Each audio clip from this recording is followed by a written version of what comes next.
Então, só para introduzir um pouco a leitura, vou procurar situar esse autor no modernismo brasileiro, né?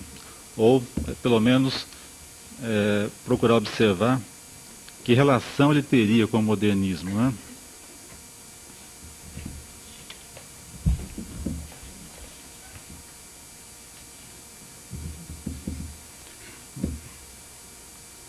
Bom, todo mundo sabe que a Semana de Arte Moderna, né, realizada de 11 a 18 de fevereiro de 22, funciona como uma espécie de marco na história literária brasileira, né?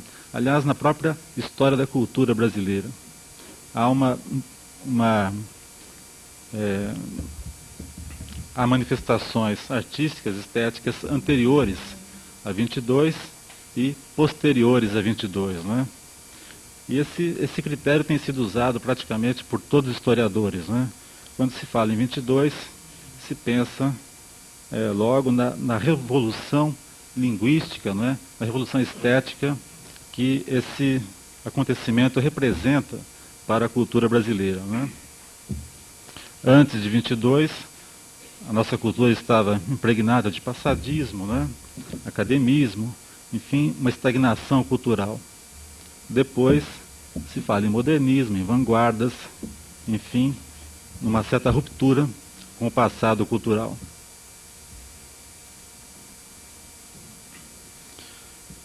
Então, apesar de se considerar 22 como esse marco, né, como esse divisor de águas, não é necessário enfatizar que antes de 22 havia já uma série de manifestações, não é?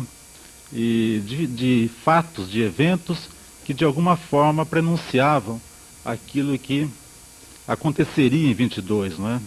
Entendendo 22 como um momento de encontro dessas várias tendências, dessas várias manifestações ou dessas inquietações, não é? Que estavam surgindo praticamente desde 1910 em São Paulo.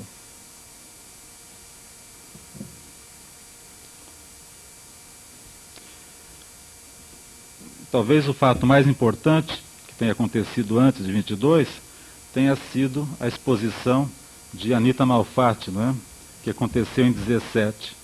Evidentemente não foi o único, mas aquele que é mais mencionado pelo estardalhaço, né, que aquele artigo de Monteiro Lobato provocou no meio paulistano.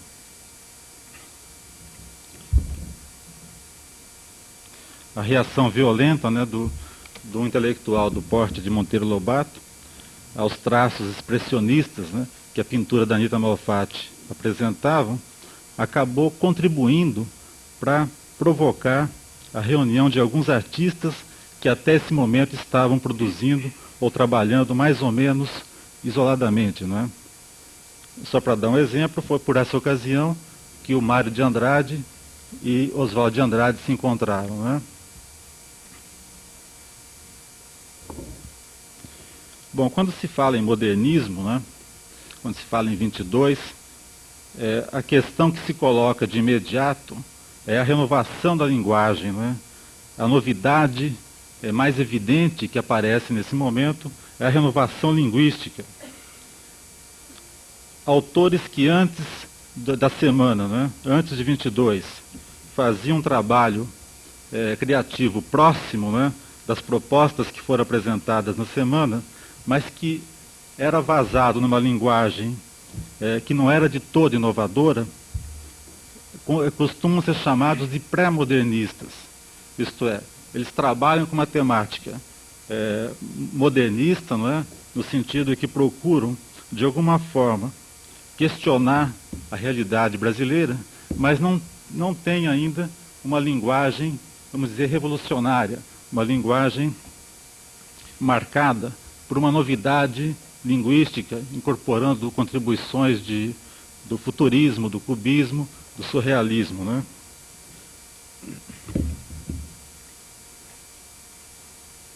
Aliás, esse conceito de pré-modernismo está sendo rediscutido na medida em que ele está se apresentando como impróprio, né?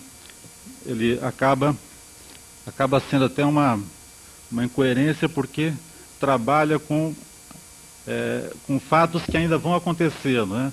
Então denomina o período não pelo que ele é, mas pelo que o outro venha a ser futuramente, né?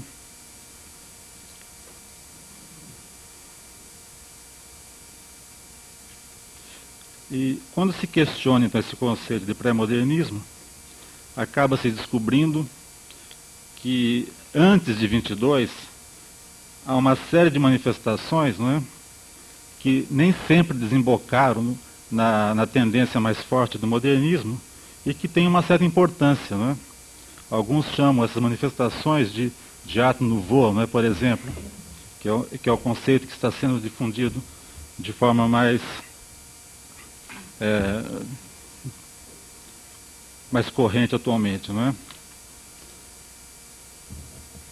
Agora, mesmo que essas manifestações acabem desembocando no modernismo, nem sempre elas mantêm com a nova escola, não é, uma relação muito clara. Como se sabe, não é, a produção modernista de 22, aquela que se passou a fazer depois de 22, mantém fortes vínculos, né, com a cultura burguesa.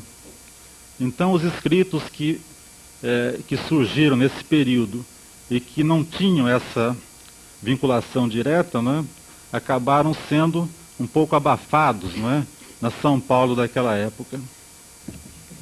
É nesse contexto, né, que eu gostaria de falar desse autor, não é, que é o jornalista Alexandre Ribeiro Marcondes Machado. Esse autor, como certamente vocês conhecem pouco, né, porque ele é raramente mencionado nos compêndios e nas histórias literárias, né? E quando isso acontece, ele ocupa um pequeno espaço e ele é geralmente considerado um precursor da prosa desenvolvida por Antônio de Alcântara Machado, né? Isto é, ele teria escrito uma obra que não chegou a se firmar com uma certa autonomia, tendo servido apenas de inspiração para a obra do Alcântara Machado, né? Basicamente, para aquela obra que ele desenvolveu em Brás, Bexiga e Barra Funda, não é? Incorporando na linguagem aquele falar muito comum no São Paulo da época, né? Do imigrante italiano, né? Que tentava falar português e misturava português com italiano. O Alexandre Ribeiro Marcondes Machado, né, com esse nome pomposo todo, ele se tornou muito mais conhecido pelo seu pseudônimo, né, que é João Naneri, que ele adotou na primeira crônica que escreveu e publicou no Pirralho, é um jornal criado por Oswald de Andrade, em agosto de 1911.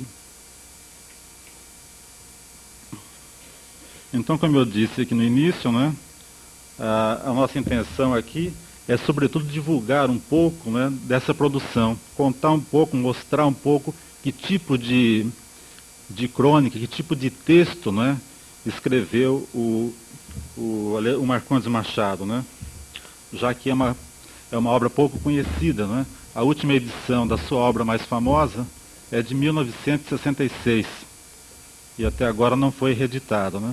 Isso sem contar que é uma série de textos, né, talvez a maior parte deles, que está perdida em jornais, em periódicos, né?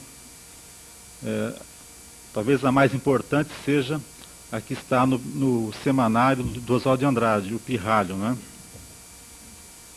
Onde ele colaborou de 1911 até praticamente 1917, com uma série de umas 200 crônicas, né?